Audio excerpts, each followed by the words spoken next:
After almost a year and a half of war between Israel and Hamas, after 77 years of regular war between Israel and the Palestinian Arabs, President Trump might have just solved the question of who gets Gaza.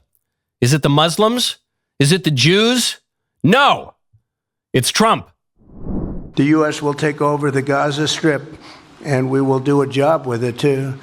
We'll own it and be responsible for dismantling all of the dangerous unexploded bombs and other weapons on the site, level the site and get rid of the destroyed buildings, level it out, create an economic development that will supply unlimited numbers of jobs and housing for the people of the area. Do a real job, do something different. Just can't go back. If you go back, it's going to end up the same way it has for 100 years. This man has never set his eyes on a piece of real estate that he did not want to acquire. Even in ruined Gaza, not the most lush real estate you've ever seen, the man sees opportunity. The Gaza Strip Mall, Mag Gaza, the art of the deal. Or is he actually trying to make a different deal entirely? I'm Michael Knowles. This is The Michael Knowles Show.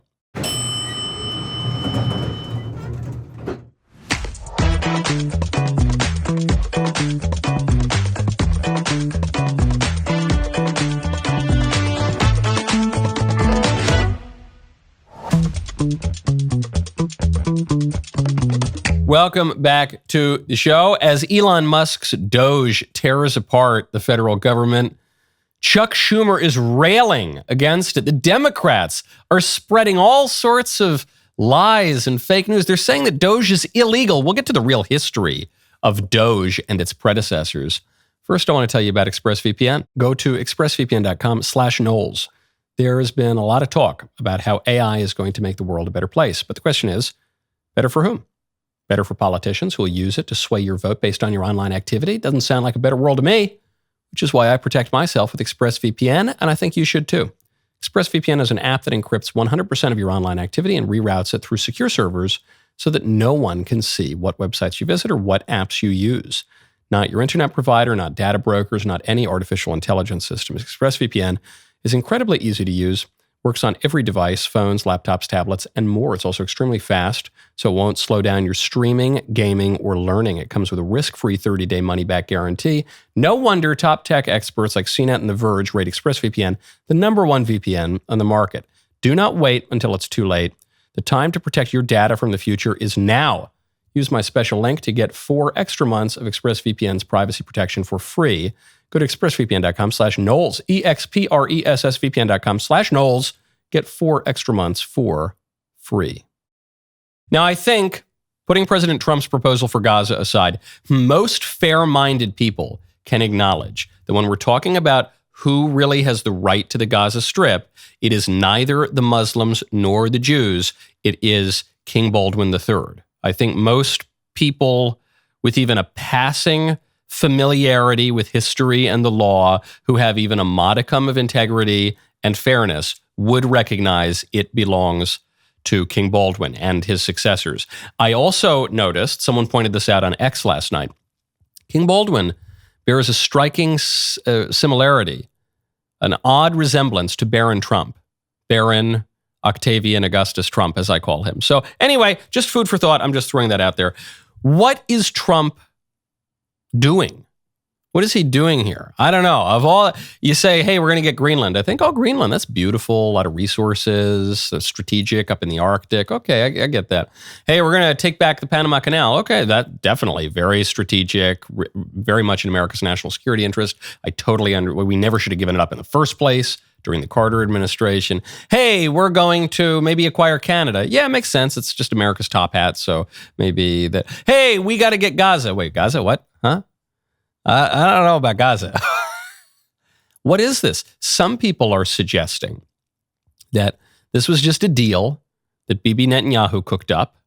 Netanyahu, Prime Minister of Israel, was at the White House with President Trump yesterday.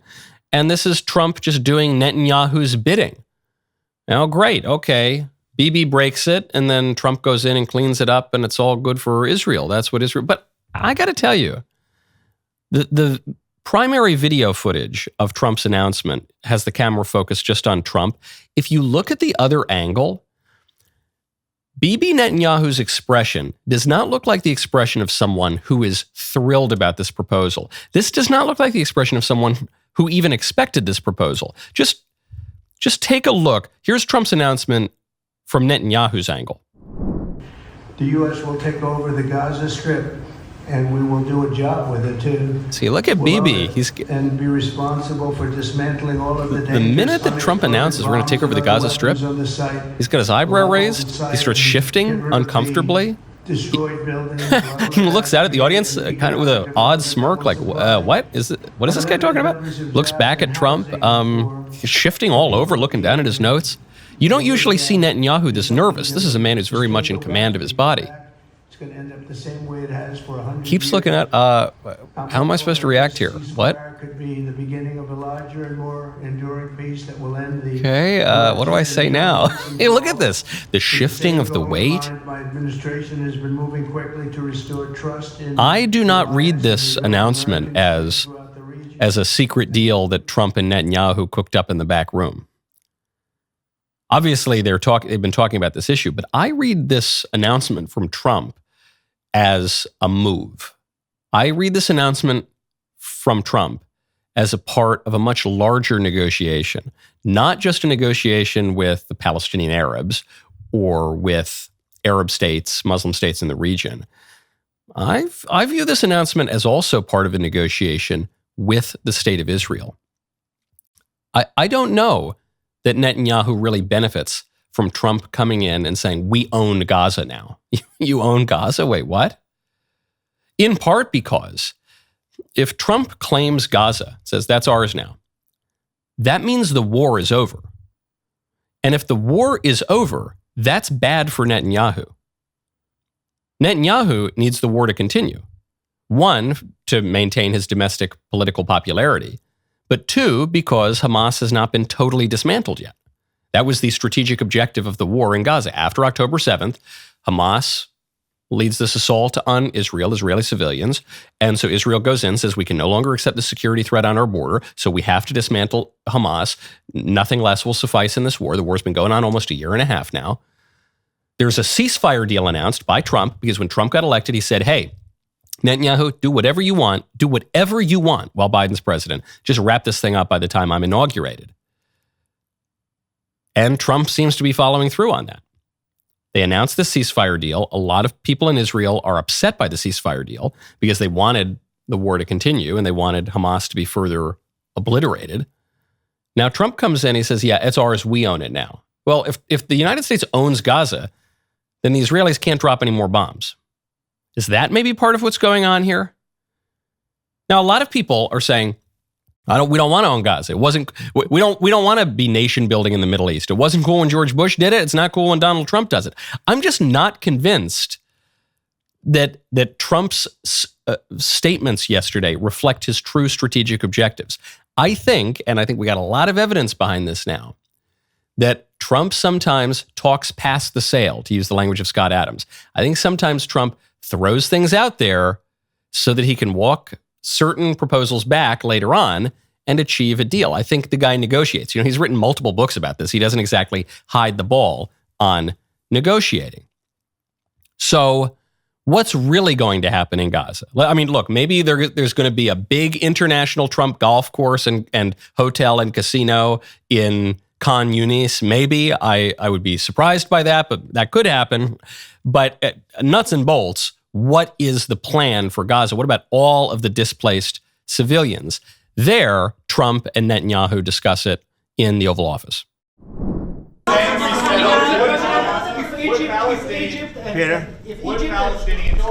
Palestinians have the right to return to Gaza if they left while the rebuilding was happening? It would be my hope that we could do something really nice, really good, where they wouldn't want to return. Why would they want to return? The place has been hell. It's been one of the meanest, toughest places on earth.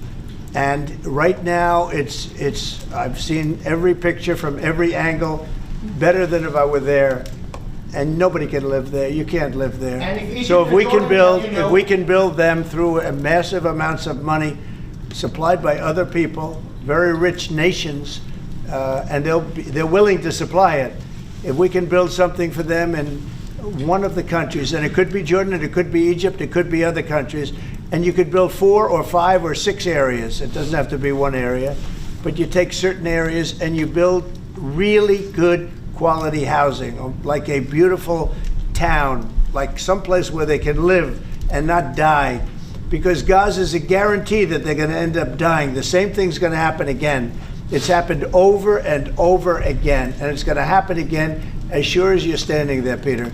Okay, so the principle Trump's articulating at the end is the definition of insanity is to keep doing the same thing over and over and over and expecting different results. So people who are saying that Trump's proposals here, maybe his proposals are sincere, maybe they're just a negotiating tactic, maybe he's exaggerating, maybe it's some combination, but they're saying his proposals are insane. But Trump's response to that, his rejoinder is, no, you know what's insane? Just trying the same thing over and over and over again that has led to the exact same results for 77 years. But what's the upshot of all of this? You heard the question, I think, from Peter Doocy. Will the Palestinians be permitted to return to their homes, which don't exist anymore, but will they be permitted to return, at least in principle? And Trump says no. And there, Netanyahu does not look surprised. That looks like something they've been discussing. Trump says, no, they're not going to return. Egypt and Jordan are going to take them, which has been a big component of Israeli-Palestinian negotiations for many decades now. He says they're going to stay in Egypt or they're going to stay in Jordan. We're going to make nice places for them, big, beautiful condominiums. It's going to be great. Check out the window treatments. It's going to be fabulous. But no, they're not going to return. Which, you know how much I hate to say I told you so?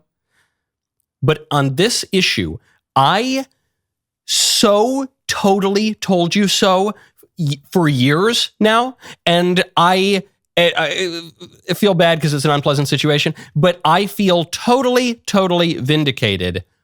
The strategic goal in Gaza is now and has always been ethnic cleansing. We'll get to what that means in just a moment because a lot of people don't understand what that means. First, though, I want to tell you about Helix Sleep. Go to helixsleep.com/Knowles. I was under the weather for a few days with this bug that's going around the entire country, and I did not sleep in my own bed. I had to go sleep on the pull-out couch bed, and I felt terrible. Forget about the bug. It was having to sleep on a substandard mattress. It's absolutely awful. And then I came clamoring back when I felt better to my beautiful, beautiful mattress. You need to have the experience of a Helix mattress. They have this personalized approach, so they match you with the perfect mattress for your specific needs. I have had my Helix mattress for how many years now? 4 years or something like that, maybe more. It is a fabulous mattress. You should get them for every bed in your house. When you're getting better sleep, everything else just falls into place, from productivity to your overall well-being. So right now, go to helixsleep.com/Knowles. Get 20% off site-wide, plus 2 free Dream pillows with mattress purchase. That is helixsleep.com/Knowles for 20% off site-wide, plus 2 free Dream pillows with mattress purchase. helixsleep.com/Knowles. I got in so much trouble a year and a half ago when I said, look, the Israelis' goal in Gaza is obviously ethnic cleansing. I got in trouble because people said, Michael, how dare you accuse the Israelis of genocide? I said, what are you talking about? I've never accused the Israelis of genocide. I said the strategic goal is ethnic cleansing. Ethnic cleansing is different from genocide. Genocide is when you exterminate an entire population. Ethnic cleansing is when you displace an entire population. Genocide, very clearly prohibited in international law. Ethnic cleansing, actually not so clearly prohibited, not totally addressed in international law. It's a different thing. Not pleasant, not something that one generally encourages, ethnic cleansing. However, what was the alternative going to be? The stated goal of the Palestinian Arabs is now, and has always been, the ethnic cleansing of Jews in the state of Israel. And in fact, in many cases, the stated goal has been genocide of the Jews in the state of Israel. So that was their stated goal. What is Israel supposed to expect from this little area of land on its west side? This area of land that is constantly shooting rockets into it, that on October 7th of 2023 invades and slaughters so many civilians. after October 7th, the Israeli state decided that Palestinians in Gaza were an unacceptable security risk. And so even if it wasn't the stated objective, the clear strategic objective was the ethnic cleansing, the displacement of the people in Gaza. Now, there's really nowhere for them to live because the buildings have been leveled. And one feels pity for the Arab Palestinians, but let's not forget the Palestinians' stated goal, the goal actually that the Palestinian Arabs in Gaza voted for through the organization of Hamas, was the ethnic cleansing of the Jews in the state of Israel. So the mutual goals of both belligerents here was the ethnic cleansing of the other. And Trump is just saying it out loud. That's what's going on here. So we can clutch our pearls, we can pretend to be shocked. Maybe some people really are shocked. If you've been paying attention to this for even 5 minutes, if you have even two brain cells to rub together and you've spent any time focusing on this, this was obviously going to be the conclusion.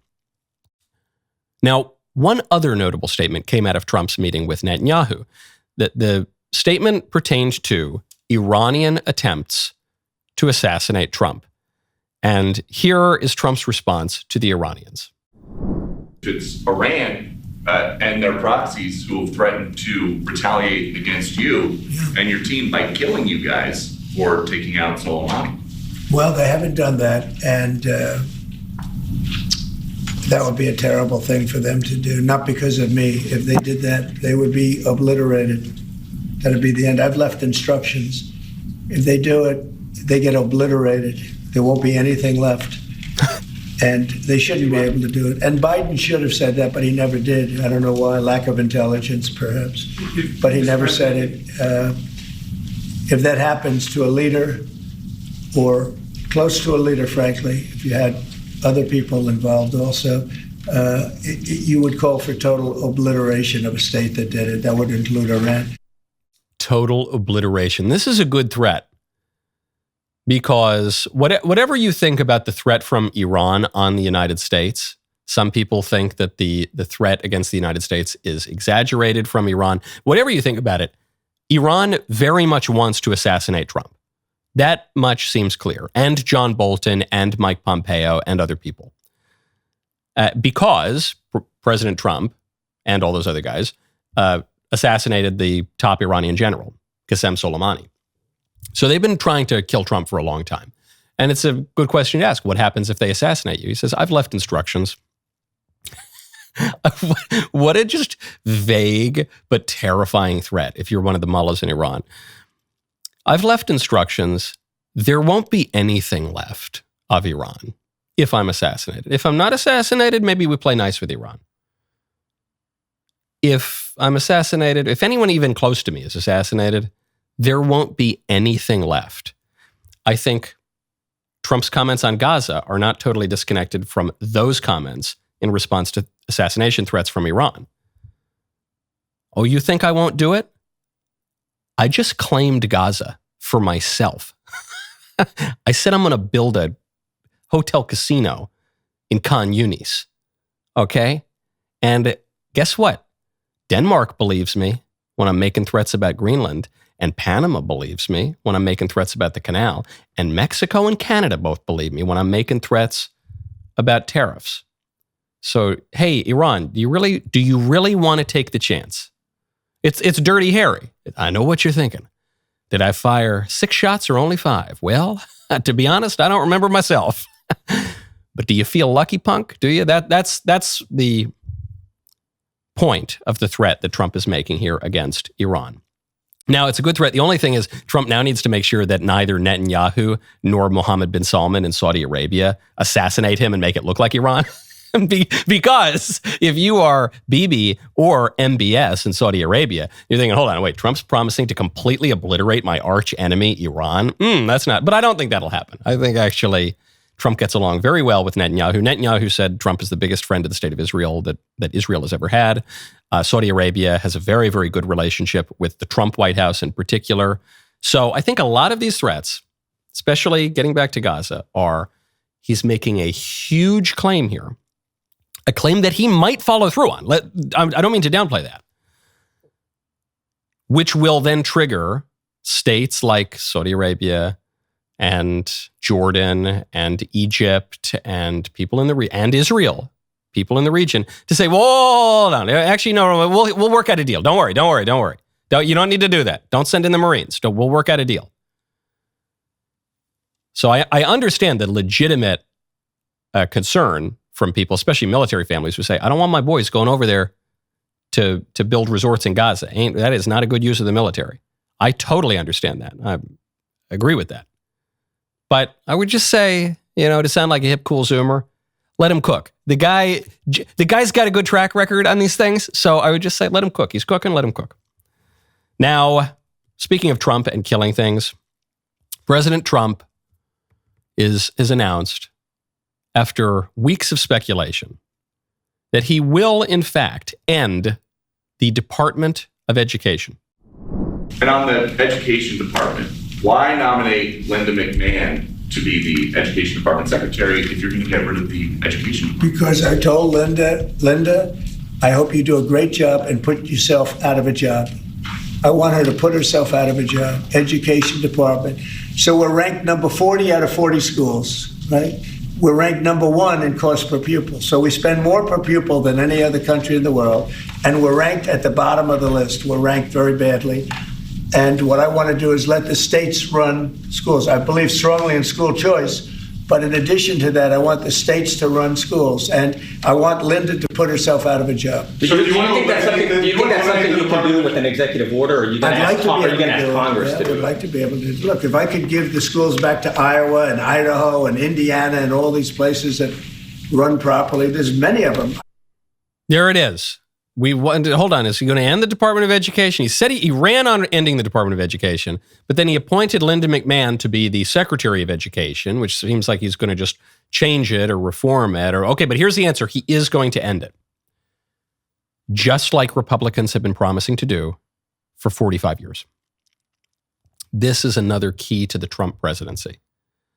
When people claim that Trump is radical, we've never seen anything like this before. He's extreme. He's an American original, no question. He speaks in a way that is jarring, and maybe that we haven't experienced before. But in terms of what he is doing, you know what makes Trump unique? You know what makes him a singular, distinctive figure? It's not that he's got the craziest ideas ever. It's that he is actually following through on the kinds of promises that Republicans have made for decades. That's it. We've been hearing that Republicans are going to end the Department of Education since Ronald Reagan. Every Republican presidential candidate promises to do it. None of them follow through.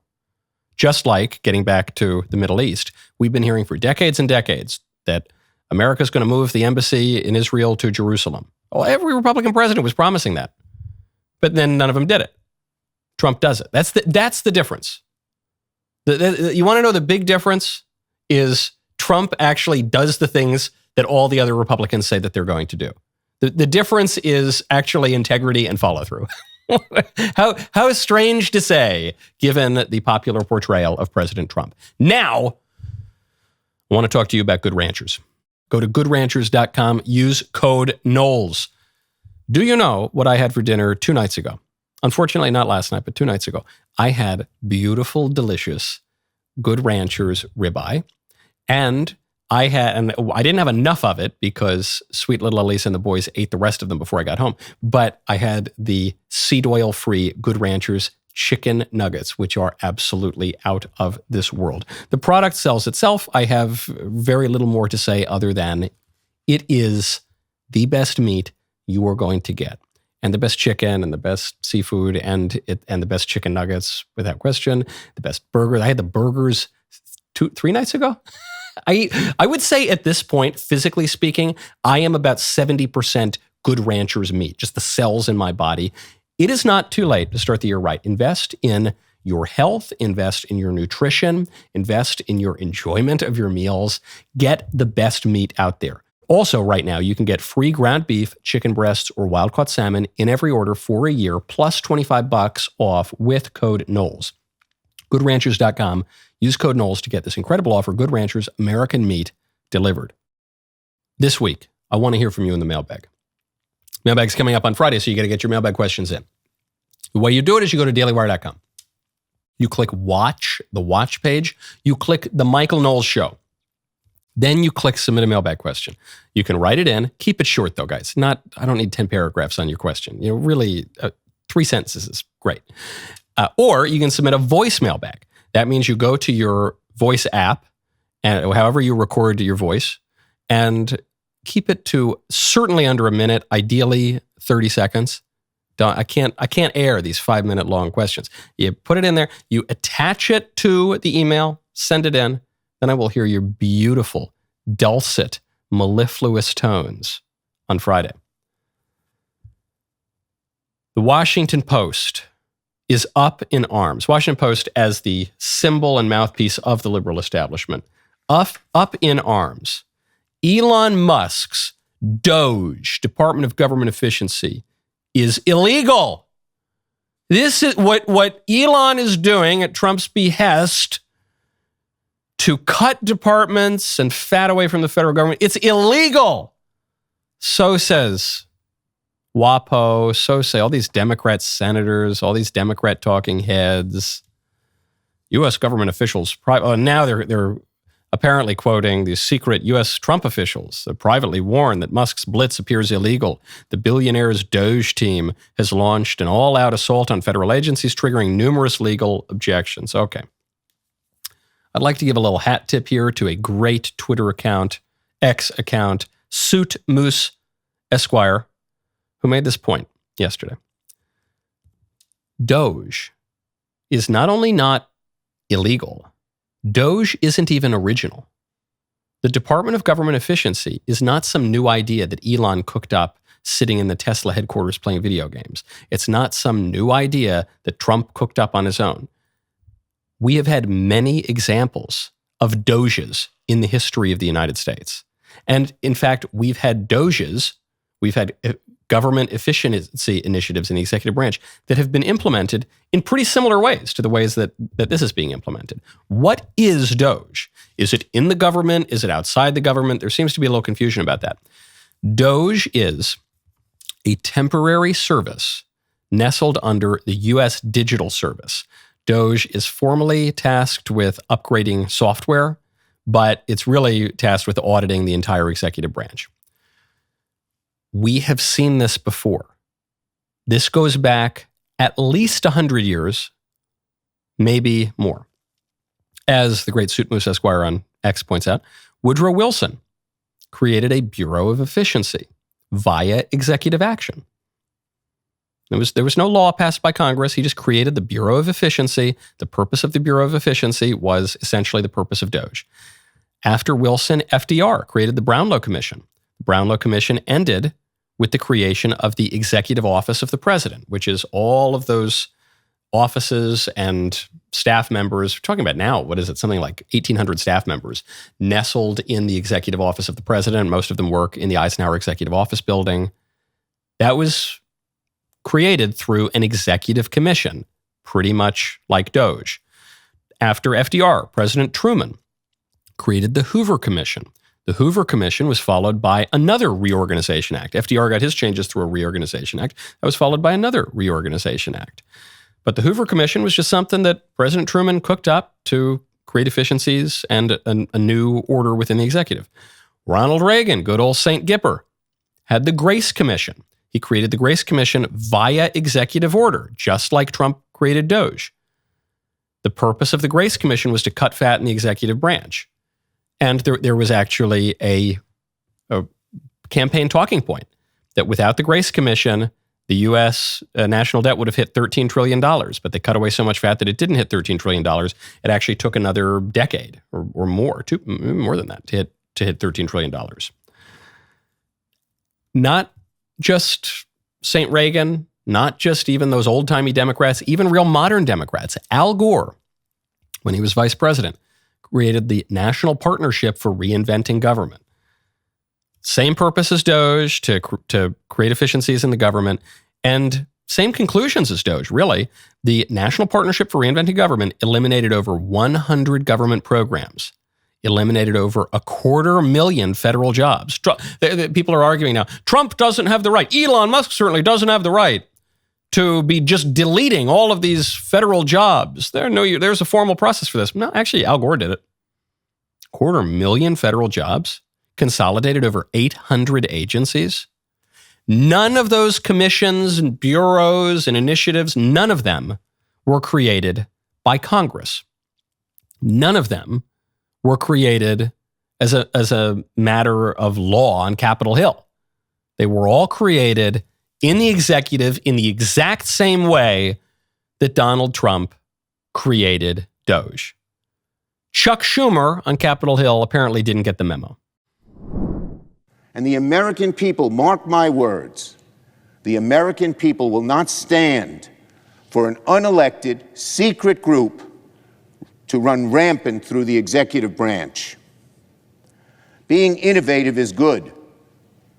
But, Mr. Musk, this isn't a tech startup. These are public institutions that deal with things like Social Security and Medicare and national defense and provide for the well-being of the American people. And the American people have a right to be part of that debate. Part of that debate. The elections occurred, and one viewpoint got a few more votes than the other. But that doesn't mean we throw out democracy. That doesn't mean what's been done for centuries in this country should just go out the window and be substituted by a small group of people who think they know a lot more than the wisdom of the American people. What's been done for a century in the United States is exactly what Trump is doing right now. Schumer, I guess, is just ignorant of his history, or he's lying. But let's be nice to Chuck, let's be charitable, and let's say he's just ignorant. The aberration, the break with historical precedent, would be to have this whole thing run out of Congress. That's not how this has worked. Wilson, Roosevelt, Truman, Reagan, Al freaking Gore. All of them did it the way that Trump is doing it. None of them did it the way that you're proposing, Chuck. So as usual, this is just projection. This is Trump is acting lawlessly. His proposals are out of keeping with the American. What are you talking about? He's acting very much within the law and within historical precedent. And just because you won a few more votes. Hold on, it was an electoral college landslide. It was a clear popular vote victory for a Republican for the first time in 20 years. Huge swaths of every demographic, even the ones that you most rely on. 40% of women under 30. What are you talking about? A few more votes. Just because of that doesn't mean that democracy is thrown out the window. No, democracy is not thrown out the window. If Trump did not implement DOGE, that would be throwing democracy out the window. Don't forget, this isn't some secret group of people. I love, he says, this is a secret group of people. Elon Musk is secret. He's one of the most public individuals on planet Earth. They haven't exactly hid the ball on this, Chuck Schumer. Trump campaigned on putting Elon Musk in charge of efficiency in the government. This is my same argument as to why the Senate needs to confirm Tulsi Gabbard and Bobby Kennedy Jr. The argument for that is Trump campaigned on this. Maybe you like Tulsi, maybe you like Bobby, maybe you don't like either of them. You can't say that the American people didn't know what they were getting. Trump brought them up on stage with him at Madison Square Garden and said, this is what I'm going to do with these people. If you want that, vote for me. If you don't vote for me. And they voted for him. Give the people what they want. And by the way, also at Madison Square Garden and at many other rallies, he pulls Elon Musk on stage. He says, I'm going to put this guy in charge of creating efficiencies in the federal government. You want that, vote for me. That's democracy in action. That's historical precedent. That's the American tradition. We don't need some secret group unaccountable to the people to be ruling us. Chuck, that's what you've been doing for the last 4 years. Does anybody, even if you think Biden got elected, does anybody think Biden's been running the show for 4 years? No. We have no idea who's been running the country for 4 years. Most people are clear at this point it wasn't Joe Biden. Projection. Now, speaking of efficiencies, another great innovative proposal from overseas, or at least south of the border. My favorite Latin American head of state, Nayib Bukele, the leader of El Salvador, has made a beautiful offer to Americans. He has offered to imprison America's criminals. Trump flies criminal aliens down to Colombia. Colombia says, no, gracias, no, we don't want that. And then, then Trump works out a deal. But Bukele says the opposite. He goes, oh, please, not only should you bring us criminal El Salvadorans, not only should you bring us criminal illegal aliens, we'll take your criminal American citizens too. We got super jails over here. Nayib Bukele, you want to know if that guy's good at one thing, he's good at many things, but if you want to know he's good at one thing, it is imprisoning very nasty criminals. That guy turned El Salvador from the most dangerous country on earth to the safest country in the Western Hemisphere.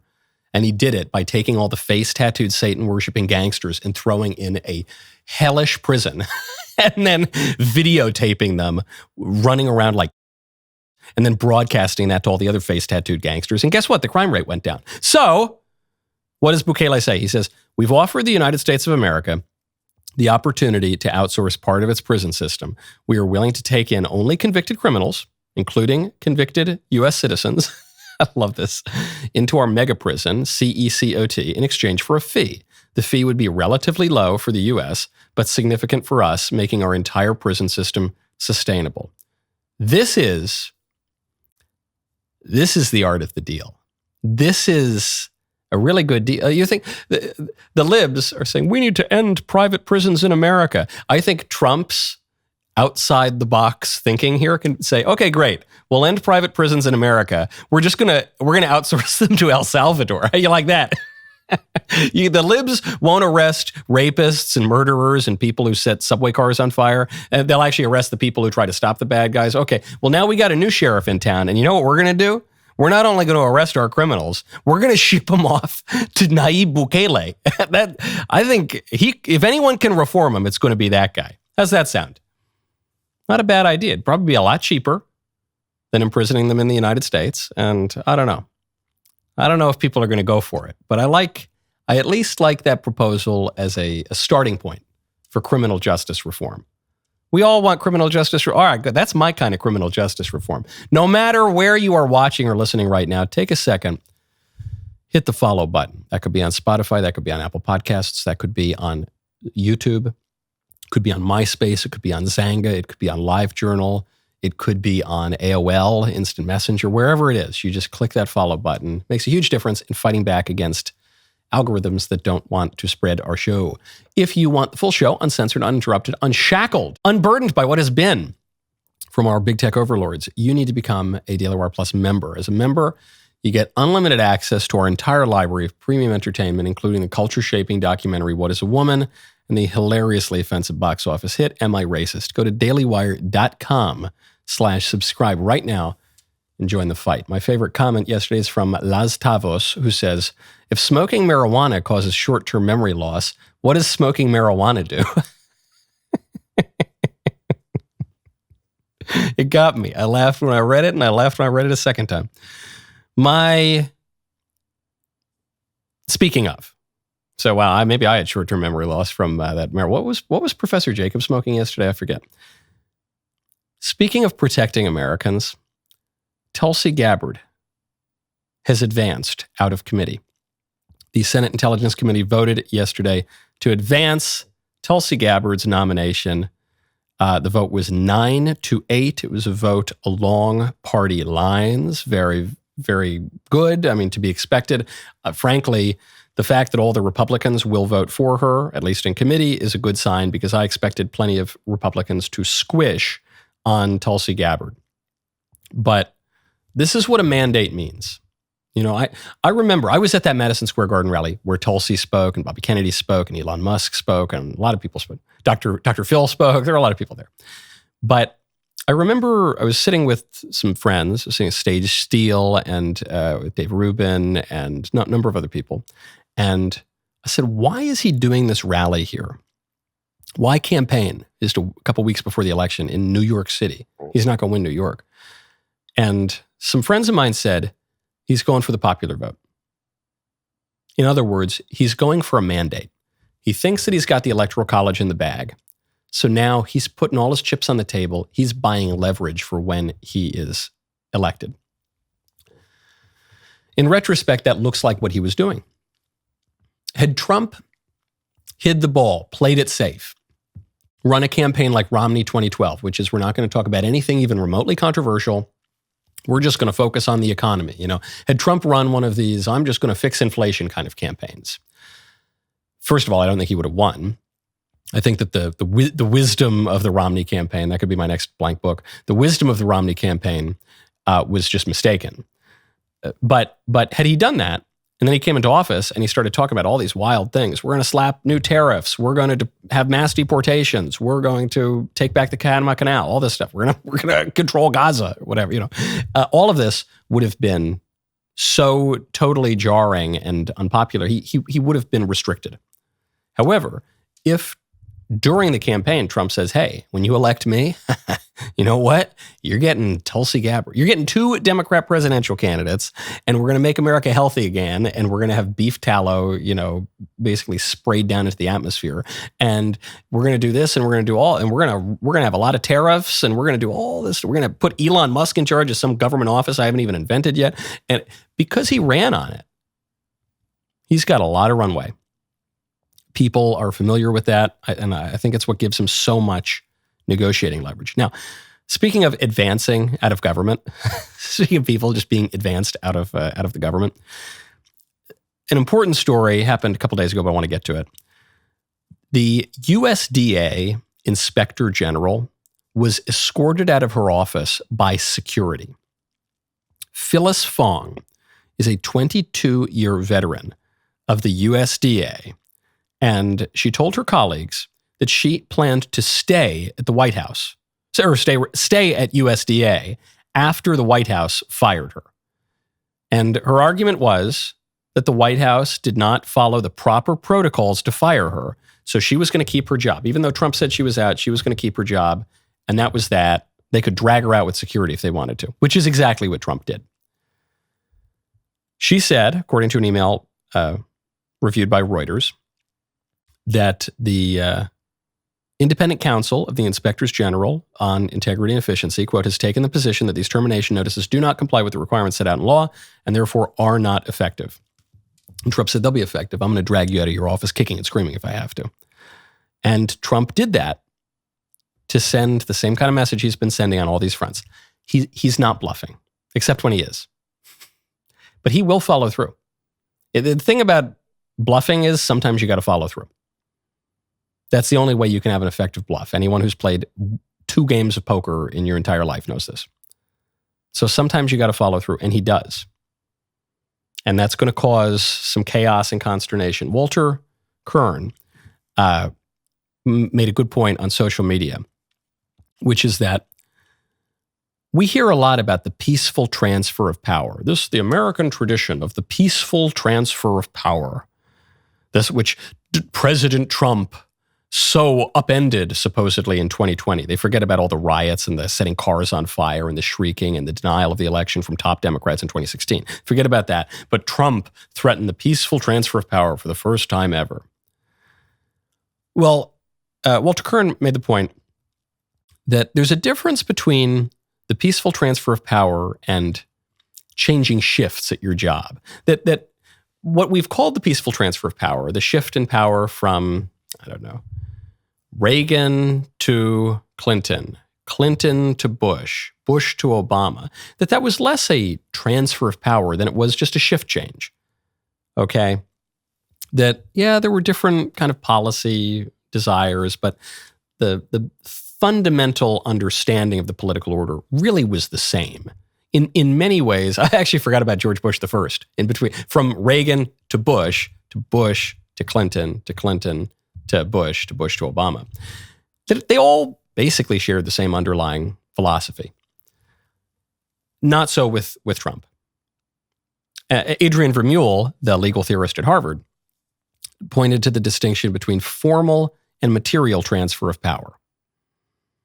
That you can have 2 guys, one wearing a red tie, one wearing a blue tie, and they have a formal transfer of power at the inauguration. But if they all agree on the basics, it's kind of just formal. But if you have one guy who's wearing a red tie and one guy who's wearing a jean jacket and a tank top, maybe that's not so much a formal transfer of power as a material transfer. You're actually going to be getting something different in your government now. That's probably what's going on with Trump. And material transfers of power are not that peaceful. The 1860 election, not so peaceful, that transfer of power. The elections of, well, I don't even Jackson's election was a little bit rowdy. The 1960s got pretty rowdy. 2016 got pretty rowdy. How many times have we really had the peaceful transfer of power? Unclear. Good point brought up by them to show that we are actually seeing a shift in the political order in the United States. Now, speaking of a shift, there's one, it's a minor point, but it's a point that I do want to make. Kanye West is back on Twitter. Kanye West is back on Twitter. I said, oh no, here we go. What's he going to be tweeting about? First tweet I saw. I speak in third person from now on. I, first person, speak in third person from now on. That's a funny tweet. That's a delightful little tweet. Kamala seems like a very nice human. I just want to say sorry to her kids. She doesn't have any kids. That's a odd, strange, funny little tweet. F reading and anyone who can do it. It's a great. He's suggesting, of course, that he cannot, but he wrote in language. So it's just a funny, delightful little. When I saw this, now I know Kanye then showed up to the Grammys and stripped his wife down to her skimmies, and I know the whole that was. But I'm just talking about the return to Twitter. It wasn't a bunch of Jew stuff. It wasn't a bunch of porn. It wasn't a bunch of the disreputable stuff. It was just funny Kanye posts. Just a sense, even down to the tweets, that we're back. We're back. Something is just a fog. A miasma has lifted off the country. We can breathe again. We're giddy. We're brimming with joy, to use a phrase from Kamala. I cannot get enough of it. Now, of course, our genius political scientists, so I should be clear about that. Not political scientists like nerds with statistics, but scientists in lab coats who are actually very political. They tell us that the doomsday clock is closest to midnight, closer than it has ever been. So something to consider while we talk about building up new resort casinos in Gaza. They say that things have never been any worse. But I don't know. When I look around, things seem to be improving. There was no member block today because I have to go on Piers Morgan's show. So very sorry to have to do that to you, but it's always a delight to go on Piers Morgan's show, so I thought you would forgive me. I will be back tomorrow. In the meantime, get your candles. Lent is coming up, and we do have the Smells and Bells candle back. It's called Wise Man, and we sold out. We had to make some changes a little bit, but it's fabulous. If you want to get it right now at thecandleclub.com. We might be sold out of these actually, but if we're not sold out, you should get the remaining ones that exist. 21 years or older. Some exclusions apply. Much more to talk about tomorrow. See you then.